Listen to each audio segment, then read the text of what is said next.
virtual shadowing event, and we're really excited to have a physical therapist with us today. So whenever you're ready, you could just yep, we're ready. Yeah, let me share my screen. Oh, it says you've disabled screen share, and if you want to give me access.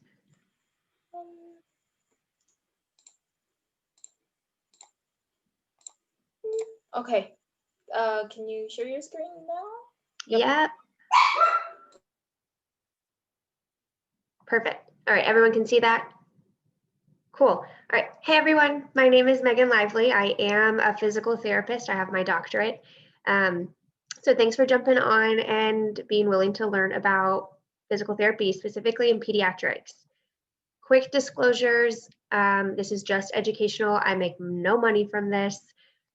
This does not represent my employer. It's just me giving you guys my own kind of journey. And then I'll give you guys some tips of what I did to make me stand out on applications, but I'm not on an admissions board, so who knows how they really look at them. A little about me, again, here we go. Again, I'm a pediatric physical therapist and I work in a multitude of settings, which is pretty cool.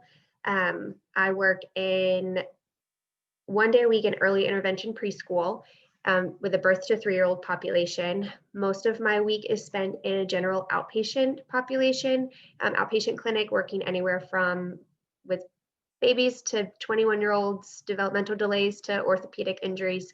And I'll talk more about these settings in a little bit. And then I also am in 2 specialty clinics with physicians. One is a genetics clinic and one is neurology. And then I also float in acute care, like I work tomorrow in acute care. So I'm really all over the place, which I love. It's never boring. I got my Bachelor of Science in Biomedical Science with a minor in sports medicine from what was called Lynchburg College. It's a small school in Virginia. And I graduated in 2016. And then I went straight into PT school at the same school, but they changed the name to University of Lynchburg while I was there. And I graduated with my DPT in 2019.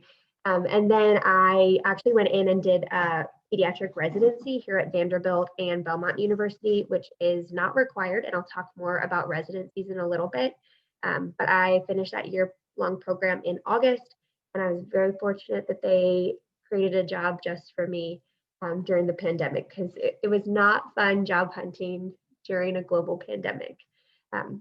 Just some fun facts. This is not my baby, but it's my first nephew. He just turned 6 months old. He's the light of my life. He's adorable. I love him. I do not get to see him often because of the pandemic. This is my boyfriend. He is also a physical therapist. We met in school. We love to watch football. I'm a Florida fan. They're about to beat Tennessee right now. Yay. We love hiking. We love live music. So living in Nashville is wonderful. We just love exploring. I also love decorating our new house. We just moved into a house like last weekend, and I love it. And then this is our puppy. Her name is Lane. And I love just walking with her, playing with her in our new backyard. So that's about me. And then as for my journey to get to my DPT, I'm assuming a lot of you guys are high school, maybe college, but I'm going to assume high school. So I'll talk about a little bit what I did in high school. I knew I wanted to be a physical therapist all the way back to sophomore year of high school, which is kind of rare. Like, it's okay if you don't know what to do when you're in high school. Like, you don't need to know what your life path is going to be. I just knew I wanted to be a physical therapist. And before that, I knew I wanted to work in kids, with kids. So it's kind of a no-brainer, the path I took. I got my own physical therapy in high school. I had a lot of sports injuries. I loved learning about the human body. I had anatomy that year. And I just really loved watching my physical therapist piece together kind of like a puzzle of what someone's strengths looked like and their range of motion, and kind of piecing it together to see what impairments they had and what we could do to impact it and make them better. So I love what I do. But that's kind of how I got my idea of why I wanted to be a PT. And then in high school, I continued to shadow the physical therapist I had. It was just in a general outpatient orthopedic with adults, but I loved it. I also did some volunteer stuff in high school. We had a program where we went to an elementary school once a month to read them books and to kind of teach a little lesson, which I loved. I did a lot of food drives. Um, and then I did play soccer and ran track and field. I pole vaulted. So I didn't do anything really special in high school. I did get pretty good grades, but I knew I wanted to go to Lynchburg to play soccer. So that's where the only place I applied to for college, and I got in. I actually got hurt during tryouts and didn't make the team. And I did pole vault for 2 years until I found kind of my own niche elsewhere. But I did do a 4-year degree. Again, I said biomedical science. Honestly, you can do whatever major you want and still go into PT school as long as you do the prerequisites.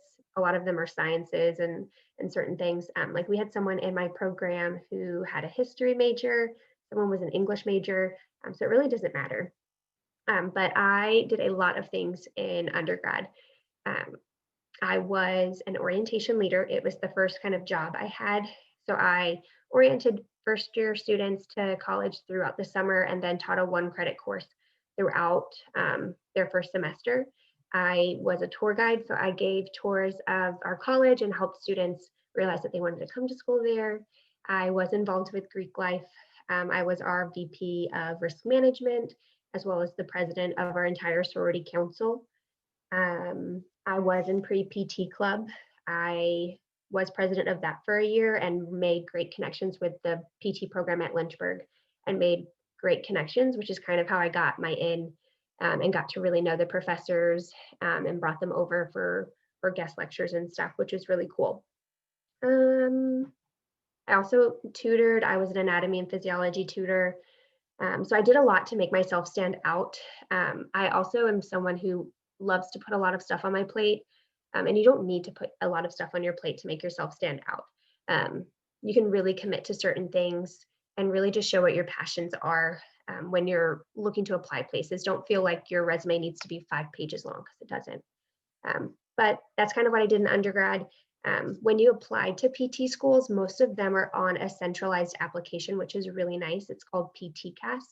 It's one kind of place where you go and apply, you put your resume, you put answer questions, and then it kind of gets sent to multiple schools. I only applied to University of Lynchburg because that's where I wanted to stay. I did my senior thesis with the professor there. I actually babysat for one of the professors for their kids.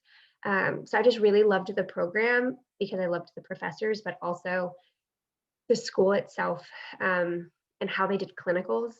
That's definitely one thing you want to keep in mind when you guys are ready to start applying to whatever school it is, whether it's PT school or another type of in the healthcare field. Figuring out how they decide where you go on clinicals. Lynchburg, luckily, we got to choose where and what setting. I've met other students who were told that they were going to go to this other state, to the setting that they actually didn't want to work in.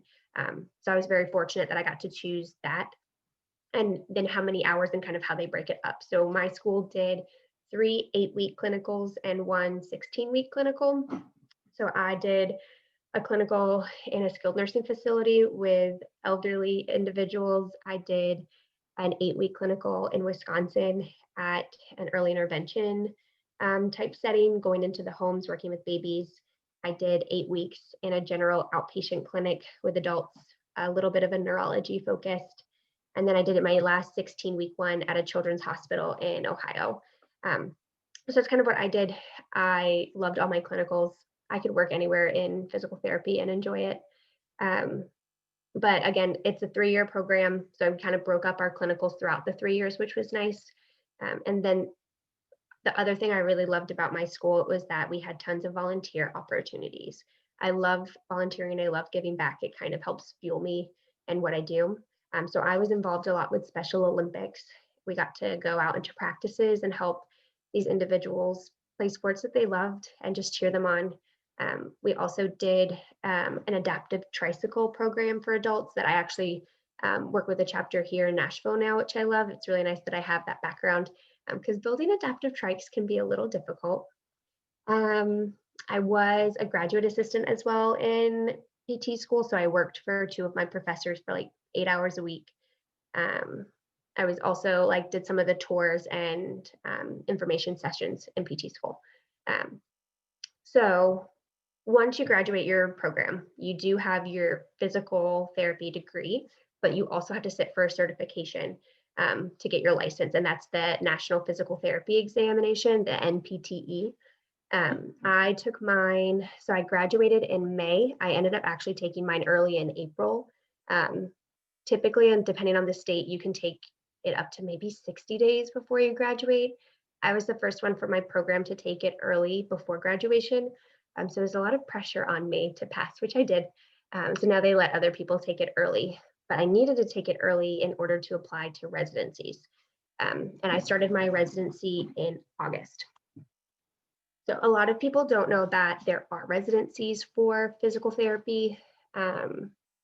They think of doctors and how that path goes. So doctors, they do 4 years of med school, and then they do residencies and fellowships, etc. Well, in PT school, I can graduate with my degree and pass my licensure exam and then just go ahead and treat without any other formal training, which is fine. That's the path that a lot of people take. That's just not the path I wanted to take. I wanted to do a residency because I wanted someone to challenge my thinking. I wanted to have more mentorship. I really knew I wanted to specialize in pediatrics. And so when I was applying, there were 21 pediatric programs in the country. I think they're up to 25 now. Most of the pediatric ones only accept one resident. Some of them do accept more. There are tons of other specialty areas that have residencies.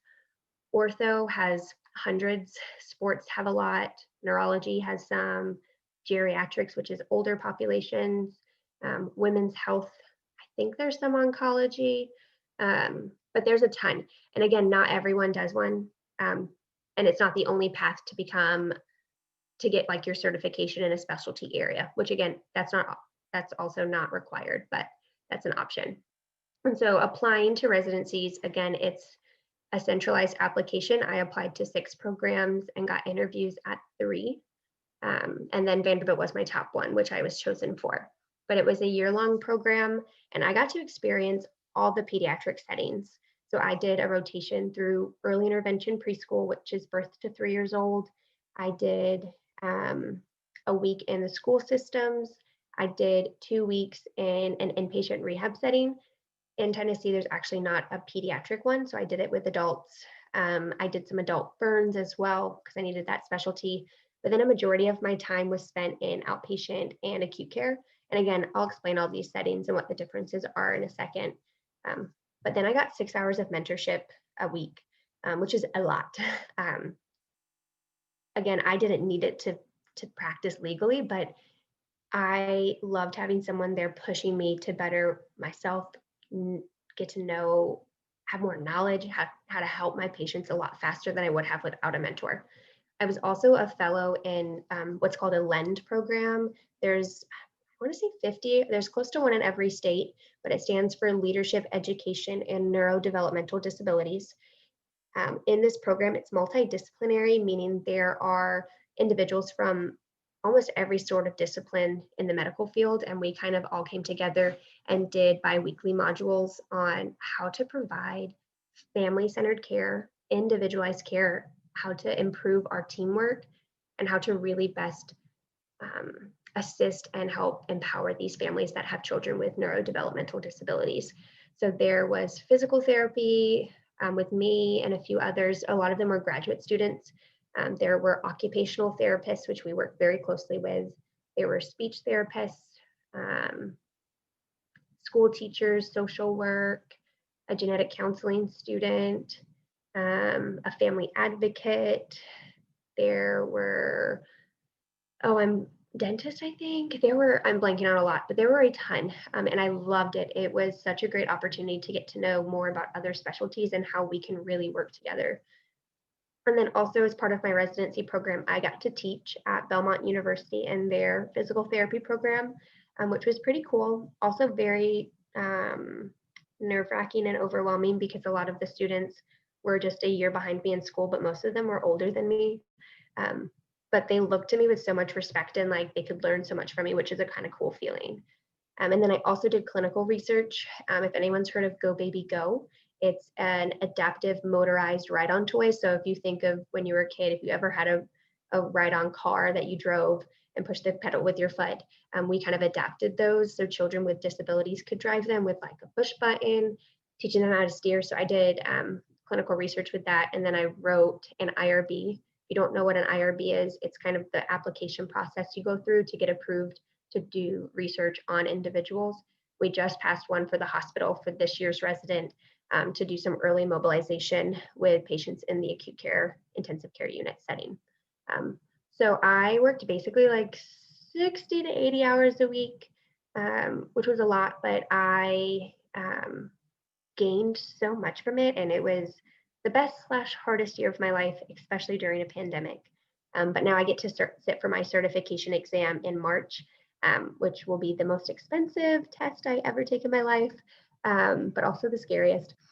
There's about a little bit more than 2,000 certified pediatric therapists in the country, so pretty cool. And then I keep talking about different settings, which I was super like confused about when I first started PT school.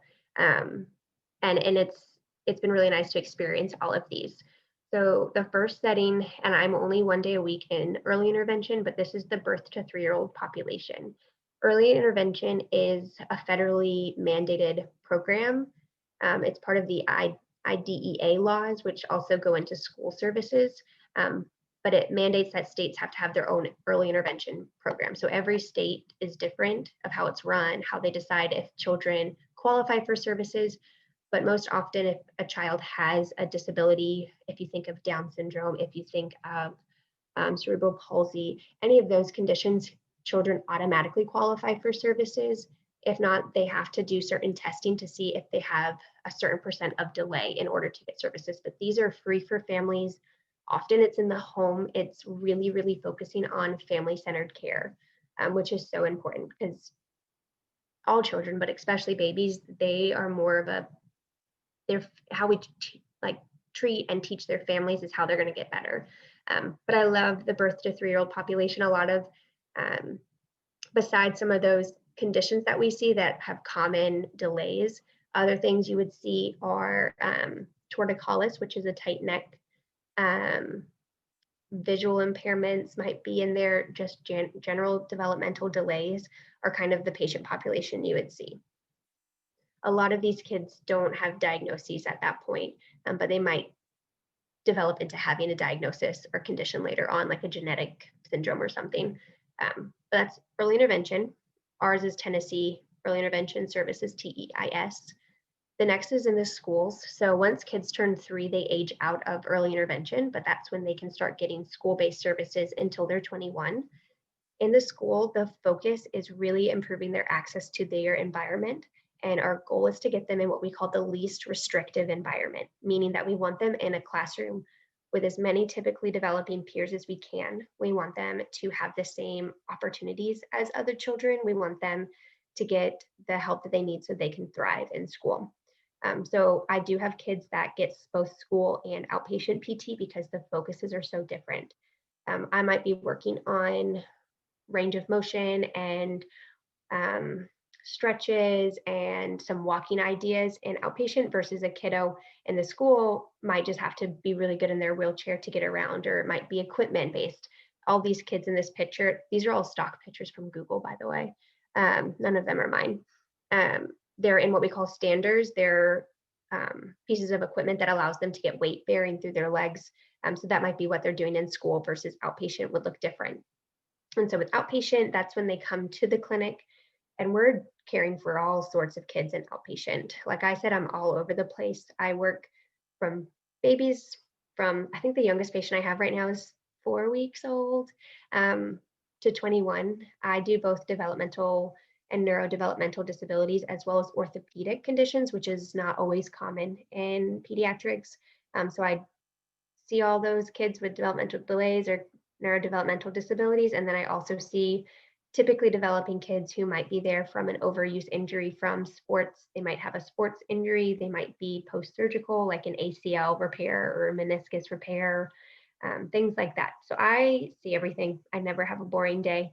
But in outpatient, we're seeing kids anywhere from intensive, meaning multiple days a week, to every other week, to once a month, to every 3 months to check in and make sure families are doing what they need at home, making sure equipment is good, making sure the braces that they have for their legs are fitting. So you get a conglomerate of of kids. Um, and my whole goal, I don't ever want a family to feel like they're going to be in PT forever. My goal is to get families um, the knowledge and skills that they need to carry over things at home so they can do things as families without being like, oh, we need to plan around when PT is. We need to go to PT again this week for the 100th time. That's not my goal. My goal isn't for them to be with me forever, even though I do love my kiddos. Um, and so the next setting is acute care. This is actually my favorite setting. I love working with the medically complex kids that have lines and tubes and drains and everything connected to them. I just really love the high level of care that they need. And I also love how different disciplines come together to work together. So often when I'm in the hospital, I typically have my occupational therapy partner. I'm I'm part of the medical team. I'm talking with physicians. Are they safe to get up? Are we safe to mobilize? Can we walk? Can we get out of the room? Do we need to stay? All these sorts of things. I love the thrill of it. I love acute care. So those type of patients that I'm seeing in acute care are anywhere from the intensive care unit, where they might be there for respiratory distress and might have a tube in their throat to help them breathe. They might be there from a trauma, like a traumatic brain injury, such as they were hit by a car or in a car accident. ATVs are big in the summer. We have tons of ATV accidents. I work with spinal cord injuries in the acute phase. And then I'm also on cardiac floors, so babies that have heart surgeries, congenital heart defects, heart transplants.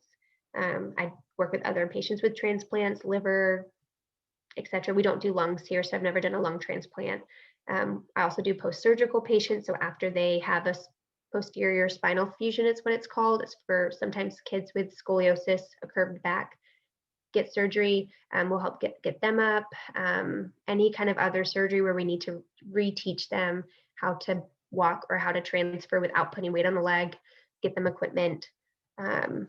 Neurologic conditions that come in. Children do have strokes. They might have a brain tumor. Other patients with oncology disorders like leukemia, etc. So I just gave you a huge list. So I see everything in the hospital. But our big focus is helping them to return to their prior level of function, to keep them safe, to help family walk with them safely, making sure that they're not going to fall and hurt themselves, making sure that they can get home safely, and then also helping decide if home is the best place for them. Sometimes for kids who are really complex and have a lot of needs and are not even close to what they were doing before they had an injury, might need to go somewhere else. And a place like that could be what's called inpatient rehab. This is my other favorite setting that we do not have in Tennessee, which makes me sad. We have to send families that are local to Atlanta or St. Louis, super far away to get the therapy that they need. But the goal of inpatient rehab is just that, rehabilitation. It's a therapy focus. There are doctors when they still have certain medical things that they have to meet, but they do a minimum of 3 hours of therapy a day. It could be an hour PT, an hour OT, an hour speech, or it could be an hour and a half if they only need 2 of those. So it's a lot. It's really, really intense. But our goal is to help these children that have these traumatic injuries progress and return to some sort of level of prior function. These kids they need to be kids that have the potential to progress. Some kids unfortunately have such severe injuries or conditions that they wouldn't tolerate 3 hours a day, or they might not have the potential outcome to get better, which is always sad, but those kids just aren't appropriate for inpatient rehab. And then the last are specialty clinics. We have a ton here at Vanderbilt because we are a large medical institution, so not every hospital has specialty clinics. But these are multidisciplinary care teams, so doctors from different specialties that come together to work with kiddos who all have the same condition. A condition being Duchenne's muscular dystrophy, spina bifida, spasticity. There's a lot of others. NICU follow-up, which is kids from that stayed in the neonatal ICU, following up with them. There's tons of them. I've rotated through all of them as part of my residency, and now I'm starting to be the therapist in 2 new clinics where it's kind of more broad. Instead of just one diagnosis, I'm in a certain clinic that sees kids with tons of diagnoses. So one is genetics. So any kid who's coming to genetics clinic to have genetic testing done. So it could be something really, really rare like Rett syndrome, um, achondroplasia, or what's called dwarfism, um, Ehlers-Danlos syndrome, which is hypermobility. There's tons of things. I never know what I'm going to see when I'm in clinic. And then the other part is neurology. A lot of those children might have cerebral palsy or another neurologic condition, but we're going in to make sure that those kids are getting care in an outpatient clinic, making sure that their school therapy is adequate, all sorts of things. So it's really interesting. I love it. It can be very challenging, but it's a ton of education on my part and the doctor's parts to figure out our best role. All right, this is my last slide. I've given you guys a ton of information, and then we'll have plenty of time for questions. Things that I think make me a successful pediatric PT, and these can go for other things besides peds PTs. But the first is you need to be patient. You need to be able to take a second and allow your patient to figure out what they do, especially some patient populations, they need multiple seconds in order to process what you said. So patience is key. You need to be flexible. You need to have a backup plan for your backup plan and then another backup plan. Kids always have their own ideas and it's never yours. So often I'll have my idea of what I want to do, but I need to see what the kid wants to do and then find a way to make it challenging and therapeutic while also fun. That goes along with creativity. You have to find a way to make what they want to do something that you also want to do. Like, for example, I have a patient who only ever wants to color and do crafts, which is all fine motor skills, which is not my realm. I do big movements, I do running and jumping and strength and all this stuff. So we turn her fine motor crafts into something I want to do. So we'll do an obstacle course in order to get all the pieces that she needs, and then I'll let her color for 5 minutes for a reward. I'll have her color in a certain position that challenges her balance, like on one foot or on what we call half kneel with one knee up, one knee down, like you're balancing, putting it way outside of her so she has to reach and get it. So it's being creative. You also, I think, again, these are my ideas, you need to desire to lead others by serving. A lot of my coworkers aren't just going to follow someone because they told them what to do, but we want to see you serve your patients. We want to see you serve us. And that was what makes a great leader and makes people really trust and want to work with you, because you're working with more than just your patients. You're working with social work and OT and speech and the doctors. I also firmly believe that you need to have a very strong voice in order to advocate for your families and for your patients. A lot of families are in the medical system for the first time. They don't know what's going on. They don't know what certain doctors are. They do what they're told, just because they don't have the experience and the medical background that you do. And that's scary for them. And you need to make sure that they're getting the best care, that they're getting the equipment that they need. Working with insurance companies sucks. It's the least favorite part of my job, but I'm going to advocate for my patients so they get the care that they need. I also believe that you need to be passionate and have compassion. Be passionate about what you're doing and show compassion for your families. I think that's so important. And then my last little piece of advice is you need to be able to be empathetic, and that's different than sympathy. Again, so many families are going through the medical system for the first time. They might be getting a diagnosis for the first time. They might be so scared and overwhelmed, and often not at all talking badly about doctors, but not all of them have the best bedside manner. A lot of times they're really short on time and just give a diagnosis and aren't great at explaining what that means. Or maybe they only focus on the negatives and what their child won't be able to do. So when you're talking to families, you need to be an active listener. You need to hear where they're coming from. Again, be patient with them and help them understand what's going on. Help them see the potential and the things that their child can do. I mean, give them hope. So many families just feel like, oh, well, we had another specialist today and they give us this bad news.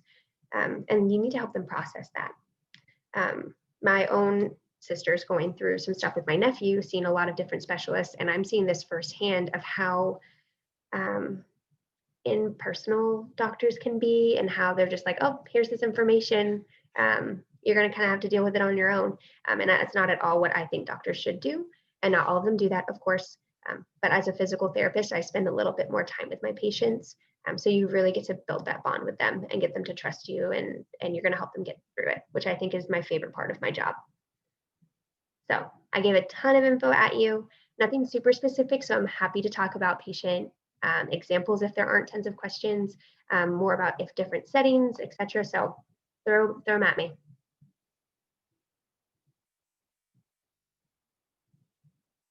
And I'll look in the chat too if you guys want to pop them in there. So we have a couple of questions from like our Instagram and the Google Classroom that we use.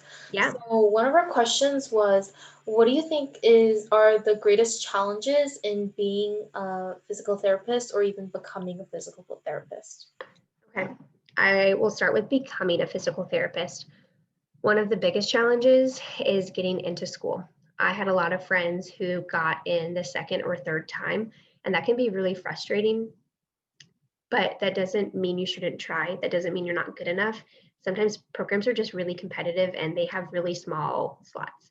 So do what you can to make yourself competitive, like your application competitive, and focus on what you can do and don't really focus on others. And then PT school itself is hard. That's a huge challenge in itself to get through. It's not easy. If it was, we wouldn't be getting a doctorate. You're going to have to kind of change how you study, and that's okay. I studied way differently in high school, and I studied way differently in college than I do now. And now I'm studying way differently for my own other tests. And so it's okay to be frustrated and feel like you're failing because you learn from your mistakes. I think finding good classmates to study with, good professors to lean on and to talk to when you're having those challenges, I think that's all important. And then when you get to the National Physical Therapy Examination, that is one of the hardest tests. You're going to pass it. It's a great pass rate. It's just a lot of effort, and you really need to be dedicated. That's the other thing with going into PT school. Make sure you guys do your shadowing hours and know that you want to be a PT. I've known multiple people who go to PT school, think it's what they want to do, and then end up not liking it. And then they drop out. And that's too much money to waste to not enjoy it. So make sure you know what PTs do before you choose to go to PT school. It's okay to take your time and whatnot. And then as far as now as a practicing clinician, I mentioned working with insurance companies is challenging. Oftentimes you don't get the number of treatments that you want approved. Out-of-pocket expenses are hard for families. I suggest a lot of times orthotics or custom inserts, which insurance companies don't pay for custom inserts. And that's challenging for families to pay out of pocket with, as well as other equipment that I recommend. And then the last challenge, and this is kind of one that just popped up in here too, is the biggest challenge with working with kids in general. One is behaviors. Not all of my kiddos are cuddly and lovable and follow all my directions. Most of them aren't, and I still love them. But finding ways to work with challenging behaviors, and especially understanding that sometimes the behaviors you see, oftentimes the behaviors you see aren't because that they're bad kids. They just have a lot going on. They might not be able to communicate what they want to say, what they want to do. Their body doesn't move in the way that they want to. And so that can be hard to deal with sometimes with their behaviors. But that's when you work with OT and with speech and with behavior therapists to find out the best way to work with them. The other is getting too involved with your families and having a high emotional burden. A lot of pediatric PTs that are older that I've met have really burnt out because it is heavy on your heart working with kids. Not all kids get better, especially when you work in the hospital and you work with the oncology population or all these traumatic kids. Either that they don't get better and you have to have that on your heart, or they came from a really bad family. Like they might not get what they need at home. They might not have the care that they need.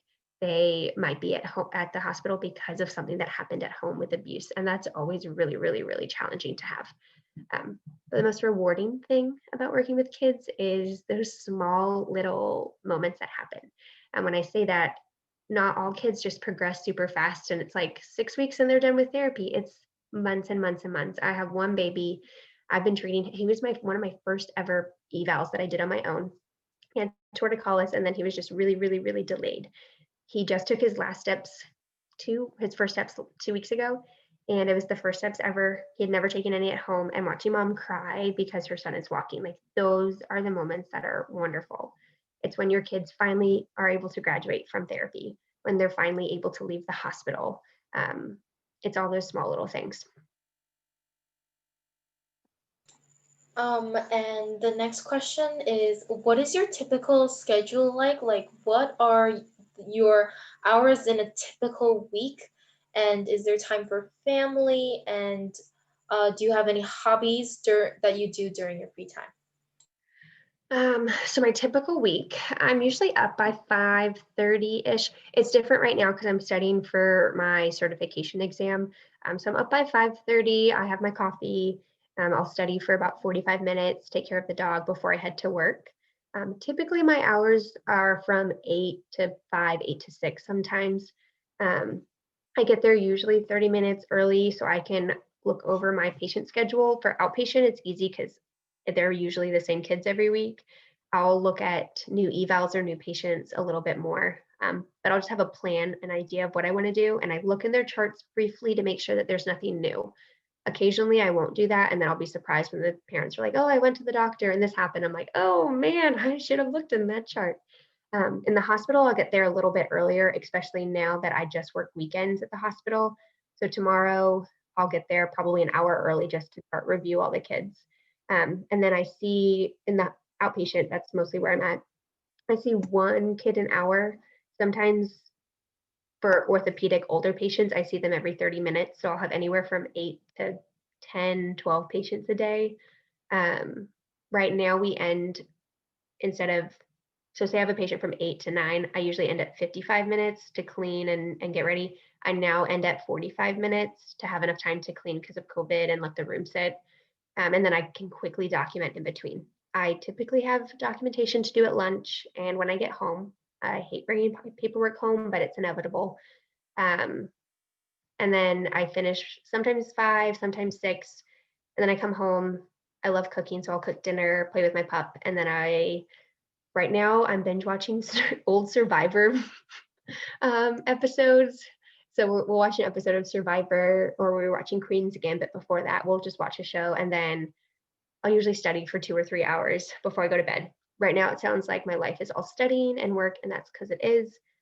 But before I started studying for this, I did have time for families. I love watching football. I love live music. I love exploring new restaurants, and all that's kind of on hold from COVID, anyways. So that's kind of what my day to day life is like. I have a quick question. What does documentation look like? Good question. So most of it is daily notes. Um, what I like, so our documentation system is really nice that half of my flow sheet and half of my templates there. So I kind of page through. So the big parts that change every week are the subjective information, where we talk about how the patients did over the week. Did they do their exercises? Did anything new happen? Did they have new concerns? What are they proud of? I always love to ask, what are you proud of this week? I, again, love to circle back to the positives because I hate when families get stuck in that rut of what their challenges are. And then the next is objective information. So if I take any new objective measures, which could be range of motion, we have what we call goniometers. They're kind of like protractors, but not at all. That's the best explanation I have.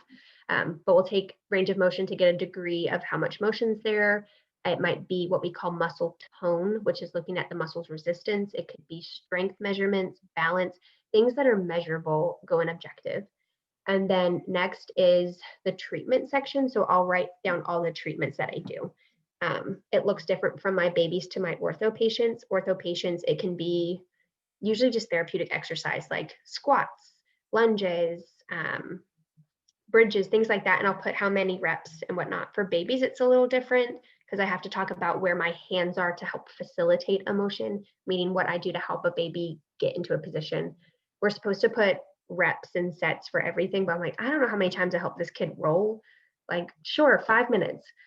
It's hard. And then we do what we call an assessment. So we kind of, this is where our clinical reasoning comes in, why we did certain exercises, what they had challenges with, what we did to help facilitate, what we think is going on, what impairments there might be, what is a barrier to them meeting those goals that they have. And then there's the plan, which is where our goals are, what the plan is coming up, how frequent we're going to see them. That's kind of it. It takes me for treatment typically 10 to 15 minutes to write a note for a kid. An evaluation, depending on what it is, can take me anywhere from 15 to 30, maybe a little bit more if it's a really complex kid. And the last question on our Google Classroom is how do you cope with seeing sick patients every day? Great question.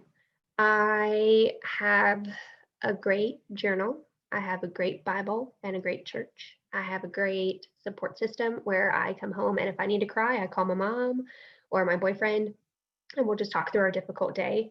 But I really, really try and focus on the things that I can control. I know I'm not going to give them medicine that's going to make them better, but I can control how I treat them, how I talk to them, how I talk to their family, and how I support and listen to their family. And I can provide therapy interventions that might make them more mobile, or if it's a sad case where they're might not going to make it, I can do things that position the body in a more comfortable way so they're at least comfortable and not getting pressure or not getting pain because they're laying one way. And it is definitely challenging. I mentioned earlier that the emotional burden is real. It's really hard.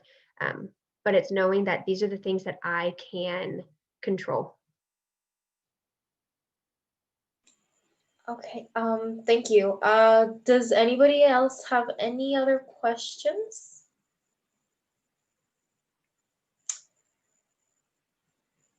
Okay, yeah, okay. Thank you so much for talking with us. Oh, wait, we have a question. Okay, there's a lot of questions. Never mind. Absolutely. Is it challenging working with parents? Yes. There are some parents that we call helicopter parents, where they hover over everything you're doing and have opinions and go to Dr. Google and ask you a million questions. But watching my sister now be a parent, which I love, it's beautiful to watch. I'm like, it's okay to be a helicopter parent. Like, that is your child, that is your world. Ask me all the questions. So I actually really love working with parents, even the challenging ones, because one, I get to talk to an adult who actually understands what I'm saying versus a child. So it's nice. So I actually love it. With COVID, it's really changed. Also, I have parents do more handling during sessions versus me, and I actually love it way more. I've gotten better with my communication of how to direct someone to do something, especially through telehealth, which is hard, especially when rights look like left, and I'm already bad with my rights and lefts. But then also families have been coming, like they've become more confident in their handling, and I've seen better progress with kids at home. So now parents can do what I'm doing in clinic at home. So I love that. My most memorable patient interaction. Oh, hmm. Oh, this is hard. I have a lot of favorite patients. Um, I'll share one of my favorite patients based on like their progress and how shocked I was how he did. He was, how old is he? I think he's 12 or 14. I don't remember how old he was when the accident happened, but it was back in March. And if anyone's, I don't know where you guys are located, but in Tennessee, in Nashville, a tornado hit us in March, the early March. And so we had a lot of damage. And this kid was riding his bike home from a volunteer event that he organized, ended up getting hit by a car, wasn't wearing a helmet. One of the most traumatic brain injuries that I've ever seen. He actually has a YouTube channel, Fight Like Jay. You can look him up. He's phenomenal. He took months to recover. No, actually not months. He recovered way faster than I thought, but he wasn't talking. He couldn't hold his head up. He couldn't roll. He couldn't follow directions. And then when he started to get better, he would say the funniest things. Like one of the first things he said, he wanted Cheetos and cheese dip. And he just loved it. He went to inpatient rehab, not really walking, doing much. And then I actually treated him in outpatient. So I got to treat him in the hospital and an outpatient. And he came in walking without a walker, nothing, talking. And I was like, holy cow, like, who is this kid? So that's been one of my favorite patient moments just because I got to see him through the full continuum of care. Oftentimes, kids from acute care leave and go away, and then I don't see him again, and I don't know what happens. So he was great. And then one of my other favorite ones was a boy with a spinal cord injury. He accidentally got shot in the back by his brother or in the neck. It was really, really high up. and he was 14, but he was the most mature 14-year-old ever. His response to it was so inspiring. He was like, you know what? I'm not going to be mad at my brother. You know what? Maybe I'm not supposed to play football, but I can help other kids get through this. I'm going to be okay. And it was just remarkable to see. So I would say those are my most memorable.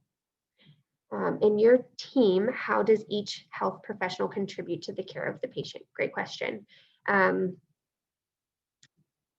For acute care, the medical team, especially because they're more acute, kind of dictate where things go. So it's the attending and their residents and then the nurse. And they kind of make sure that the patient is stable enough to get up. Their vitals are okay. They're not on certain medications. They don't have certain healing fractures, all these things. So they'll kind of tell us what we can do. And then PT and OT are the mobility specialists. We come in and then we direct where things go. We love when nursing is in there to watch lines and tubes. Respiratory therapy can come in and hold if they're intubated. We need them there, but we're kind of directing like, okay, we're going to sit this kid up. This is where we need to be. This is where what needs to go where. And then us as a team kind of decide where they need to go for their next level of care. And sometimes that can be an argument. Sometimes the medical team is like, they're technically stable, let's just get them home. And we're like, no, we need to send them to inpatient rehab because they can't do this stuff and it's going to be unsafe and they're going to end up back here. That's kind of what acute care looks like. In outpatient, a lot of what I do communication wise with other professionals is through our messaging system. I love when they're Vanderbilt doctors. If they're outside of it, it's really hard to get in contact with them. But then we can kind of be like, this is what we're seeing functionally being, how can they move around in their environment? How can they get around? How are they safe? What is their quality of movement? Are they having pain, etc.? And if there are things that we can't find reasons for that might be like more negative, badder things, then I'm like, okay, I can't treat them right now because I need to make sure that they're safe. And then I send them to a doctor who kind of looks over them, does imaging, gets the medicine, things like that. Hopefully that answered your question. There is another one in here. What tips do you have for high schoolers who want to pursue a medical career, especially in pediatrics? When I was applying for residencies, especially, I had a list of my goals, both professionally and personally, and I looked at them every day. So have your goals of what you want to accomplish and why, because not only is that motivating for you, but that gets asked a lot in interview questions of what are your goals? What do you want to do? Why do you want to do it? So always have that written down and use that as motivation. To know why you want to go into it. That kind of goes to making that list. Again, I've had friends that spent a year in PT school and then stopped because they didn't like it. So make sure you like why you're going into that field and know all about it. So do your research about what those specialties do, and also know what the pros and cons are too. So in PT, I love what I do. PT school was a lot of money and I'm in a good amount of debt, which kind of sucks. Another challenge. So do that. And then kind of back to those tips I had earlier of those qualities.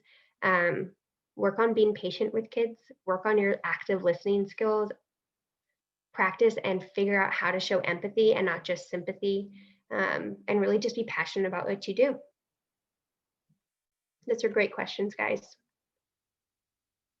I haven't seen anything else pop in, so I'm thinking that might be it. Okay. So thank you so much for coming.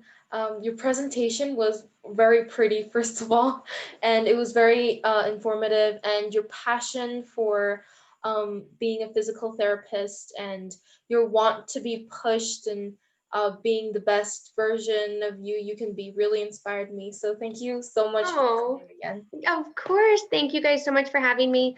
I've been tagged on y'all's Instagram, so you guys can DM me other questions. I love helping you guys figure out what you want to do and helping you guys, again, feel inspired. I loved that. Thank you guys so much.